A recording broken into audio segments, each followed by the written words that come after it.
வணக்கம். நம்முடைய பேரளந்து புகழ். இன்றைக்கி ஒரு கஸ்டமர் நம்மக்கிட்ட அவங்க கிணத்துல போட்ட 5 HP நீர் மோட்ரு ஸ்டார்ட் ஆனோடனே ட்ரிப் ஆகி போய் சொல்லியிருந்தாங்க. நாமளும் போய் செக் பண்ணி பார்த்தா 18 ஆம்ஸ் எடுக்குது.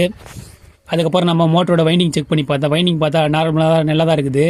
அதுக்கப்புறம் ஸ்டார்டரோட incoming voltage outgoing voltage check பண்ணி பார்த்தோம். 405 410 நார்மலாக தான் இருக்குது. கஸ்டமர் நம்ம சொல்லிட்டோம் பம்பு சைடு தான் ஏதோ பிடிச்சிருக்குது, அதனால தான் மோட்ரு 18 ஆம்ஸ் அது கான்ஸ்டண்ட்டாக எடுக்குன்னு சொல்லியாச்சு. ஏன்னா கஸ்டமர் பார்த்தீங்கன்னா ஷார்ட் சைடு தான் இதை ப்ராப்ளமாக இருக்குன்னு சொல்லி தான் இருந்தாங்க. அவங்க டவுட்டை கிளியர் பண்ணதுக்காக பக்கத்தில் ஒரு சீமெண்ட் ஷார்ட் இருந்து நம்ம ரெடி பண்ணி கொடுத்தது தான். அந்த சீமெண்ட் ஷார்ட்டில் கொடுத்து நம்ம செக் பண்ணி பார்த்தோம். அதுலேயும் 18 ஆம்ஸ் கரெக்டாக எடுக்குது. மோட்டர் பார்த்தீங்கன்னா 1.5 நிமிஷம் கழிச்சு ட்ரிப் ஆகிடுது. இப்போ கஸ்டமர்கிட்ட சொல்லியாச்சு மோட்டர் தூக்கி தான் பம்பு சைடு தான் செக் பண்ணி பார்க்கணும்னு சொல்லியாச்சு. சரி வாங்க பார்க்கலாம். ஆயில் சாட்ரியா உடனே ட்ரிப் ஆகுது, கான்ட்ராக்ட் டைப் சாட்ரியா 1.5 நிமிஷம் கழிச்சு ட்ரிப் ஆகும்னு சொல்லிட்டு பார்க்கலாம் வாங்க.